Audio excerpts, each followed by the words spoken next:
I've been waiting for an opportunity to rewind to the fact that we just brushed over two of what I think are the best available, at least the first that came to mind, explanations as to why children get cancer.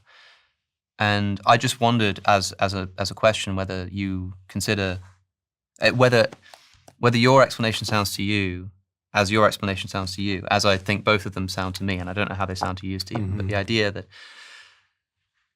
the thing that we are most fundamentally confronted with, I think, on an existential level, is suffering.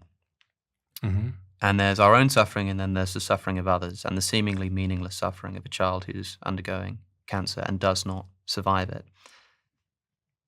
And I'm told that in the face of such existential tragedy, I turn to religion to give us a sort of sense of fulfillment and a sense of explanation. But when asked about the mechanism of how, I'm told it's because at some undisclosed number of years ago, somebody committed a sin against God, and that's why your child has now died of cancer. There are millions of people who listen to this show.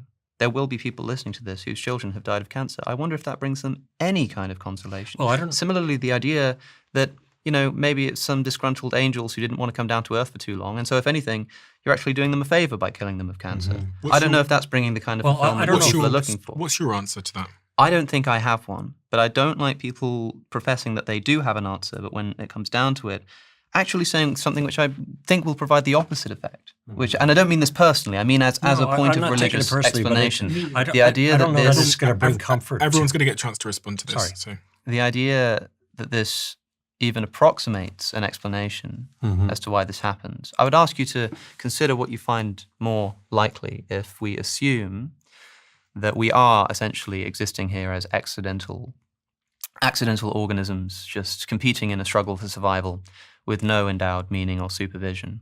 What might we expect to find? And I would ask what you would expect to find if we were created with purpose by a loving God who wants us all to come into communion with him, but for some reason thinks it's necessary that we exist in this vale of tears, in this material world first. What would you expect to find? I don't think. And then look at what you do find. Look at what you do find in the natural world. Even if you just take into consideration non-human animal suffering, just an unfathomable amount of negative experience for seemingly no reason, not to mention the fact that children are getting cancer, as you say, and as you've already alluded to, there are evils that humans commit, like the Holocaust, but there are evils which they don't, like earthquakes and tsunamis and the like. Well, I don't think we would expect to see any of this if we assume that hypothesis. But if we assume that we are just accidentally existing organisms in a struggle for survival, not only do we explain this, but we also come to expect it. So I think it provides a much better explanation. That is not to say justification. The idea, we were talking about evolution, and you said that the problem that you have with the Darwinian worldview is that it seems to favor survival of the fittest, and yet there are things which evolution seems to point to that we would morally condemn. Well, of course, because evolution by natural selection is an explanation for how things got the way they were. It's in no way a justification for behaviors.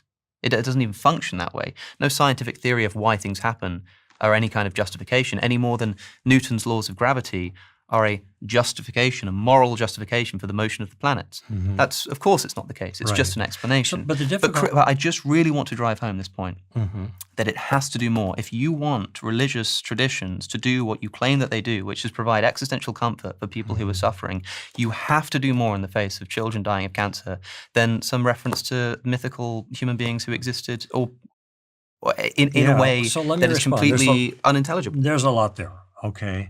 I don't expect it's going to be comfort to anybody to say, who's suffering from whatever, to say that there was a fall, okay? The fall is just the explanation for what went wrong and why there is wrong in the world. Like I said earlier, it doesn't matter where you live or when you live, everybody knows something's wrong. And the way they express that concern about something wrong is in moral terms. The world is not the way it ought to be, should be different.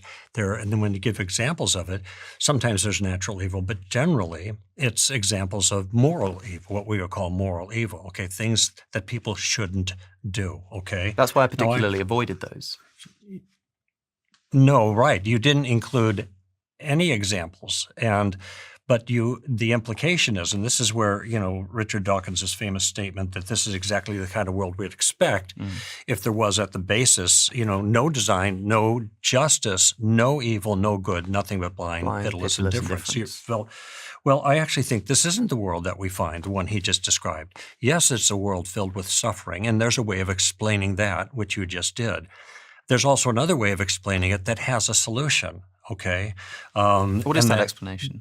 Pardon me? That God is in the process of solving the problem of evil over time. I mean, the explanation for why the evil's there in the first place. You said the fall. And I don't mean to interrupt, but you said it. You've referenced the fall twice now. And the last time I tried this, it seemed like you sort of said that you don't really know. But if the fall is... I wasn't giving particular details about the ancestry of human evolution. What is the fall? Like historically, what is the fall? The fall is when our first parents, characteristically known as Adam and Eve in the story, in the account of reality, rebelled against God.